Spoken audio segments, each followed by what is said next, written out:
Okay, so now there's one more condition that we have to talk about, fever. And fever, you might think, is hyperthermia, isn't it? And the answer is no, it's not.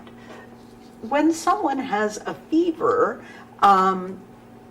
it's true that their body core temperature rises, but that increase in core temperature is under the control of the hypothalamus.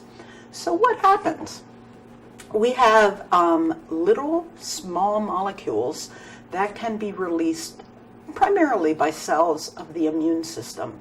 Those molecules are called pyrogens because they have the ability to circulate through the blood, arrive at the brain, and at the brain, they will have the ability to set the hypothalamic set point higher. So normally your hypothalamus wants to maintain your core temperature at around 37 degrees C. Pyrogens will cause the hypothalamus to say, maybe today 39 degrees C is a great set point, or 40 degrees C. So the whole set point moves higher. And subjectively, what will happen when that set point goes higher is, our core temperature may increase and we may not feel hot as our core temperature indicates we are, or we may feel colder than our core temperature says that we are. And part of that discrepancy deals with the fact that when thermoreceptors are sensing temperature, they are sending signals to the hypothalamus, so the hypothalamus can control the reflex arc involved with thermoregulation. But some of those signals also get sent to the cerebrum, to the cerebral cortex, so that we can sense how hot or cold we really are. So, for example, if we're thermoregulating normally and we go out for a session of vigorous exercise, all of that excess metabolism is going to heat our body core. Do we feel hotter? Yes, we generally do. We can come back home and say, oh my gosh, I feel so hot. We'll start drinking and doing other things to cool our body off, right? But when the hypothalamic set point moves upward at the onset of a fever, even though our body core temperature may go up, we may feel cold subjectively. And so one of the things that will happen if you're at the beginning of a fever, you may feel like, oh, I want to add more clothes, I want to crawl into bed and pull on the blankets. Do you know the sensation? Okay. So because the sensation is coldness, and because the body core is still not up to the hypothalamic set point range, what will we start to do? Yeah, Ryan. Start to shiver a little bit? Yeah, we start to shiver. We're going to do the things that would cause heat to build up in the body, right? So yeah, and if you have had a fever, you have probably had that experience of shivering. Everybody, you'll say to your friends, is it cold in here? And they'll say, no, it feels perfectly normal in here, but you're shivering, and it's a good sign that you could be getting or developing a fever.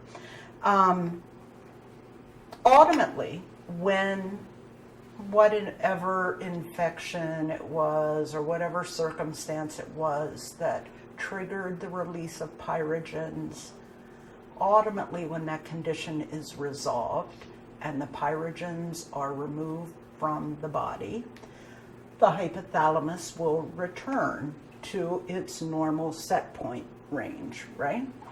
And so we refer to that time when the hypothalamus resets itself. We'll often talk about the fact that, oh, their fever has broken. And so what happens when your fever breaks?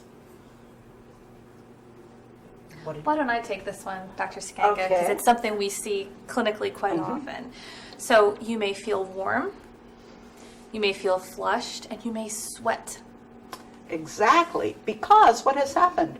Your hypothalamus resets to its normal lower range, but your body core has heated up to whatever that fever level was. And so what has to happen when the fever breaks is that you implement the heat loss mechanisms that will help to bring your body core temperature down to normal. Is it a problem to have a fever, Amanda? It's a very subjective question. It depends on who you ask and what the situation is. So it's not always dangerous to have a fever. It's a normal physiological response triggered by your immune system to help your body fight infection.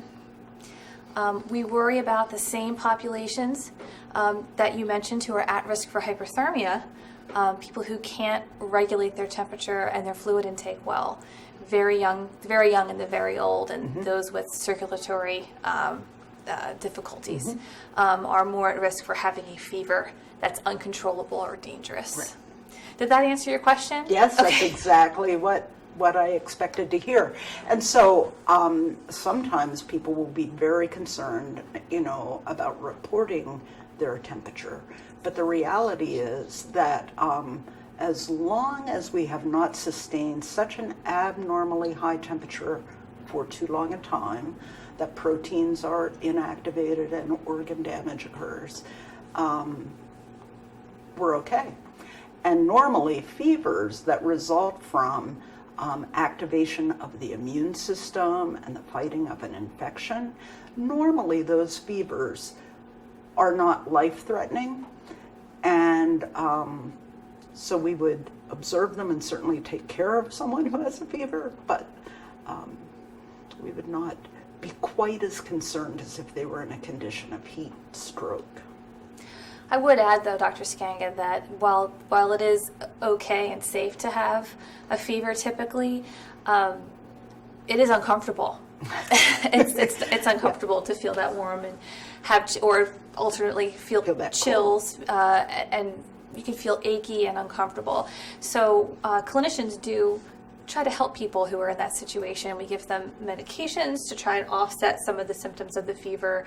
We may try some cooling interventions. And it's not something to ignore, certainly. It is something to talk to a provider about and keep track of. Right. Great. Okay.